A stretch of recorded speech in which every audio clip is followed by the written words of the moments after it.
Thank you, the New York Post.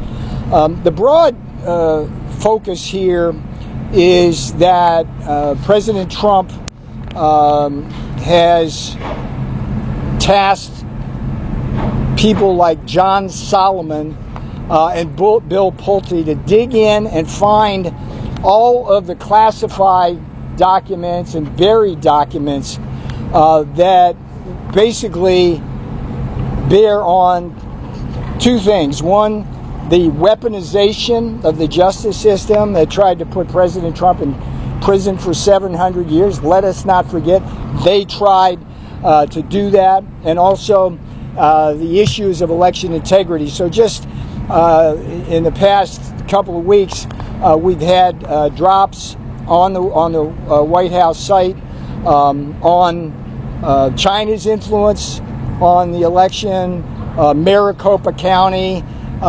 We've had what I'm going to talk about today, which is an unprecedented release of documents that indicate a coup that was attempted while President Trump was a sitting president. So let me walk you through the New York Post article and these previously unreleased documents. And I'll take you back first to 2016 when the campaign of Hillary Clinton hired Christopher Steele to do a phony dossier that became the fodder for Crossfire hurricane, which was an investigation of whether the President Trump was somehow a captive of Putin's Russia. Just an absurd kind of thing. What's interesting about that initial investigation was that it didn't touch the president directly. It focused on his associates like Carter Page, on George Papadopoulos, Mike Flynn, and so on. What we find this week with these documents that were released here, I'm going to walk you through this, starts on May 16th, 2021. May 16th, 2021. We're 5 months into the presidency of Donald John Trump, and the FBI, America's FBI, opens an investigation of a sitting president on the question of whether that president is controlled by Putin's Russia. May 16th, 2021. Now, we've heard that anecdotally. What we didn't have is the underlying documents, the arguments in the chain of command, and we've got that now. So how did this start? It started with a guy named Bill Priestap, who was the acting director or the assistant director of counterintelligence, consulting with James Baker, the general counsel. Based on that, they issue a communication on May 16th that has Rod Rosenstein basically opening, and I want to make sure I get this detail right, acting FBI Director Andrew McCabe personally notified Acting Attorney General Rod Rosenstein to open the investigation. Okay? Now, what's important is that had a predicate that had been established, and what we know about that predicate, which we did not know before, but based on these now declassified documents, that the people involved with that 2016 Crossfire hurricane operation still going. Two people, including FBI agents at the time, Peter Strzok and Lisa Page, the so-called lovers, they contributed in somehow information to what Priestap did to lay the predicate. And one of the things I'm calling for is getting more information on those particular documents, because they did not name who did that predicate. Now, James Comey's in the mix too. By the time May 16th rolled around, he had been fired, but they used Comey as a witness and used his firing to make an argument that somehow his firing had something to do with obstructing the Russia probe, which was, we now know that was totally false as well. And then if you go one step deeper at the agent level. You've got a guy named Stephen Soma. He was identified anonymously as Case Agent 1. He's the guy that totally screwed up the FISA warrants on Carter Page. There's another guy, Joseph Pienka, and then there's a guy who's very special to me in the worst kind of way, Walter Giordino. Walter Giordino. These are all FBI agents. Giordino was the guy who did that circus arrest of me and my beautiful wife at Reagan Airport when they could have just asked me to report down for the arrest. They made it a big circus. But what's important about Giordino is that I call him the Forrest Gump of the weaponized justice system, because he was involved not just in Crossfire Hurricane, but in other operations like Crimson River, Arctic Frost. Everywhere you see his footprints. And so what we have here is a very clear case of an FBI out of control. We need to look at all of the documents now. They have to be unredacted. That's the next step that has to take place. And these people need to be held to account, because this was nothing more than an attempted coup d'etat. They couldn't stop his election. That was pure election interference prior to the 2016 election. But they didn't quit. They didn't stop. They kept going after him. And as we know from the Mueller report, there was nothing there. The Russia hoax was indeed a hoax. So I want everybody out there in America to understand that FBI, under the control of deep state people inside there, did totally outside the box, irresponsible things that in my judgment constitute treason and an attempted coup. They need to be held accountable. I'm calling for Senator Chuck Grassley's committee. He's doing a great job. He needs to get these people subpoenaed immediately. And Jim Jordan, who's not doing a good job, I don't know what Jim's doing over at the House Judiciary Committee, but he's certainly not digging deep on the weaponization or the election fraud. He needs to get off the wrestling mat and get on the thing. So with that, I'll take a few questions. Please do me a favor. Hang on. We'll do this. Okay, be patient. But we're not going off on wild stuff. Okay, we're going to talk about this and just stay with the release of the documents. So we'll go to you, sir. Have you spoken to the president about these findings, and has he asked you to spread the word? Executive privilege. Okay, and just as a rule, whenever I talk to the president or not talk to the president, that's not for public consumption. I can tell you that if you just simply look at the president's statements, he wants, as Steve Bannon says, action. We're, 16 months into this administration, and we really haven't seen anybody short of Dr. Strangelove Bolton held to account. But these people that I'm naming, they need to be held to account, sir. Okay, who's next? And you want to see more from Jim Jordan, you said?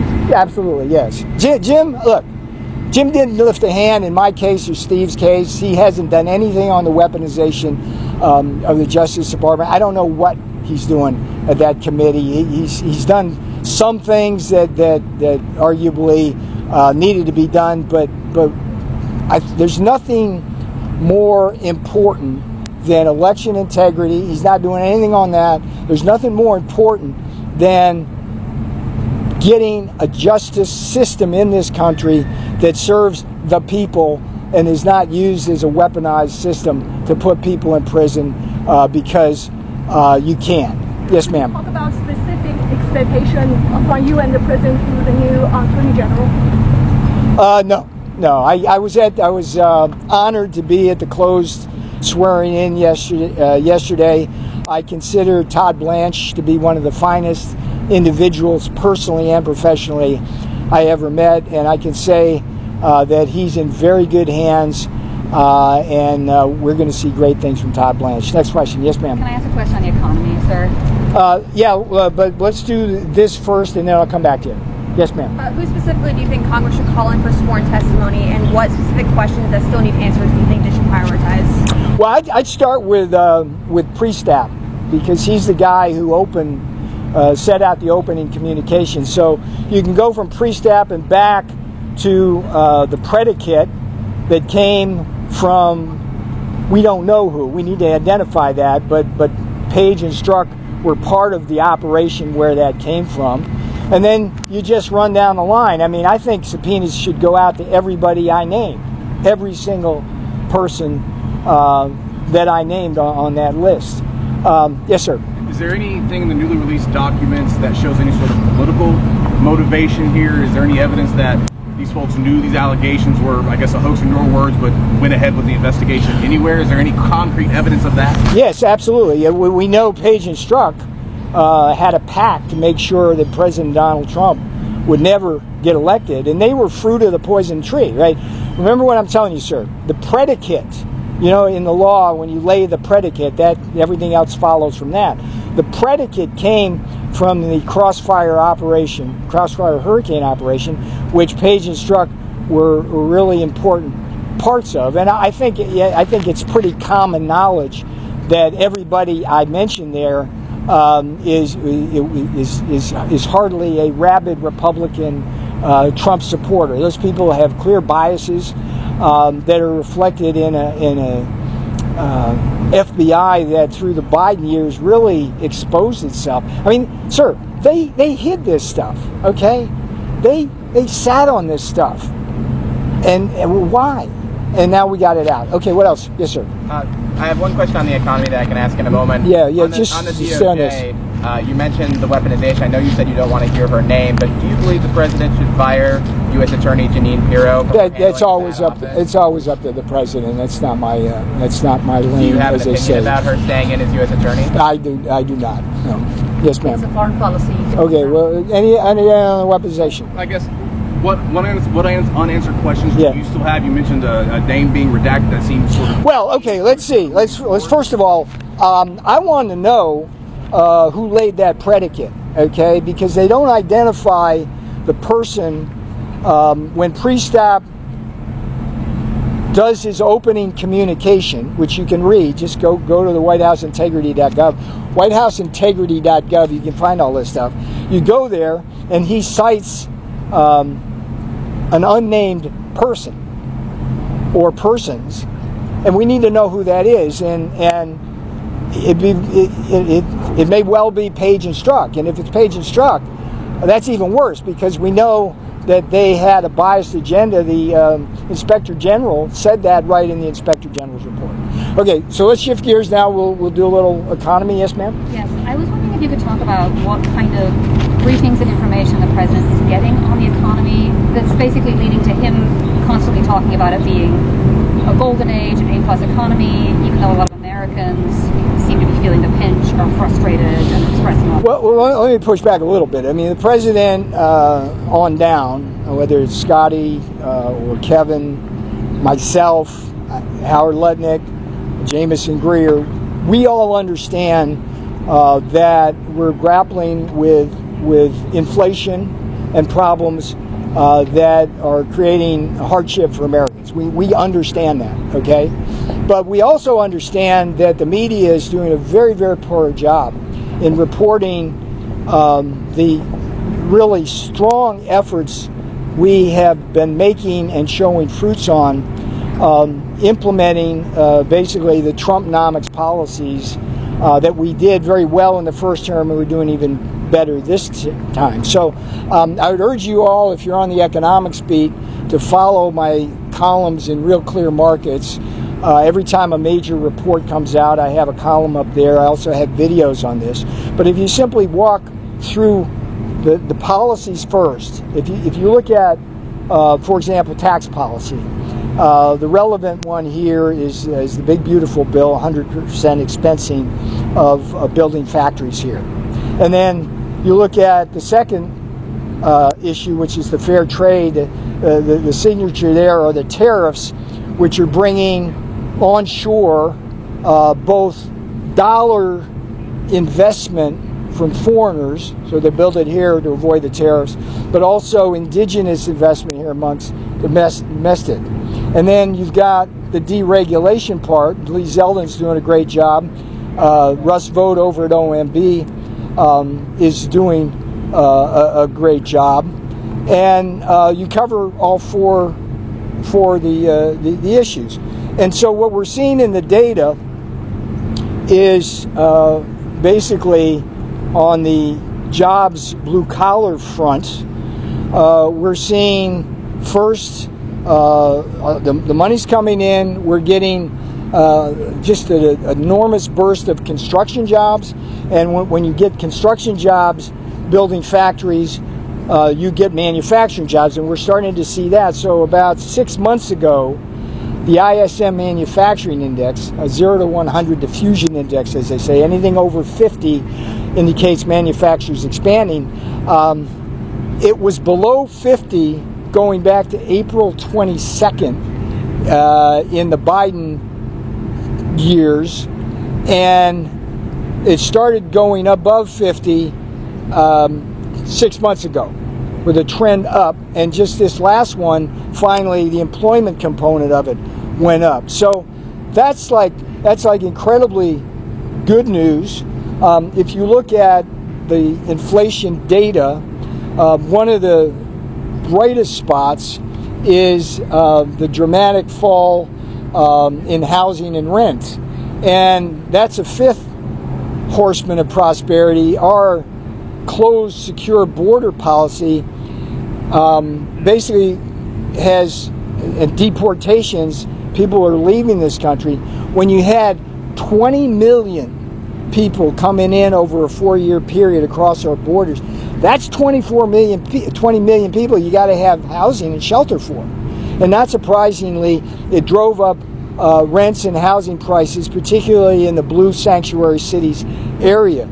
We're seeing that come down dramatically. It's coming down the slowest where we think sanctuary cities, but that's going to be a real boon, and that's going to keep trending down. And then with respect to other components in the CPI and PPI, we take a very micro approach to it. I'll give you a flavor of just two things, like beef and scallops, right? This is how we think. We go like one thing at a time, right? So on the scallops front, I helped pen an executive order which will resolve this absurdity. I don't know if you know your geography, but the Georges Bank is off the New England coast. It's one of the most fertile fishing areas in the world, and it's split with a border between Canada and the United States. And under the Biden rules, the Canadians could go and harvest scallops on their side of the Georges Bank on the northern edge, and they get, if I can get the numbers right, I think it's about 7 million pounds or tons. You can fact check. It's one of those. It's a lot. It's a lot. But what's interesting about it, they were taken from the Georges Banks just about the amount we import from Canada, driving up our trade deficit, and we couldn't take scallops on our side of the Georges Banks. That's crazy stuff. So what the executive order does is set in motion a process where we're working with the Department of Commerce, which is and NOAA, which is in charge of all that, and the New England Fisheries Council and all that, and we're going to go forward in a very environmentally secure way, and Americans are going to get millions more scallops, and prices will go down. That's how we do it. Now let me give you the cattle thing, because that's the hard one. We've done really well getting chicken prices down, egg prices down, and all of that. The problem with cattle is that we're in a global shortage of cattle, and therefore beef. So we're fighting against not just a national trend, but a macro global trend. But one of the things that the Biden regime did, they actually had a war on cattle and red meat. Okay, and it shows up in actual government documents. And forgive me, but it was about farts, cattle farts, to be exact, and the methane that cattle produce when they pass gas. And so the thinking in Biden land was let's not eat red meat anymore, so let's kill off the cattle, so let's take away their grazing. And they did that. But the 25 million acres of grazing land really drove up the cost of a lot of American ranchers. So they did stuff like that. So I personally have worked really hard with Doug Burgum at Interior and Brooke Rollins at Agriculture, both very fine public servants. We're opening that back up. But we've got a screwworm problem on the southern border with Mexico. We're working hard to get essentially a fruit fly solution to that. And the biggest thing, and this is really important, we have a cartel in beef processing. It's a 4-firm cartel that controls 85% of all beef processing. Now, what does that mean? It means they're in the middle of the supply chain. So they can screw the ranchers by paying them too little for the cattle, and that suppresses the cattle herd. They can screw the consumers by charging too much to the supermarkets. And it gets worse because 2 out of the 4 firms are Brazilian owned up to their neck with the Chinese. And what the Brazilian part of the cartel is, as any cartel will do, is they maximize their prices globally, and Americans are picking up the tab for that. So we're working hard at the Department of Justice on antitrust. We're working hard with Brooke Rollins at the Department of Agriculture, trying to essentially bring a whole new breed of small and medium-sized processors into the market to reduce the concentration. So my point to the American people is, we have your back. We want the kitchen table to be a fun place to be, that you can have affordable meals, and we really take this at a granular level, one by one by one by one, and we're making progress. All right, next question. Do you have on the Lindsey Graham bill that POTUS has supported, there is a 100% tariff, potential tariff on India. Considering there are negotiations that are going on at this point with India, does this further alienate the whole India-US relationship and the trade deal? So,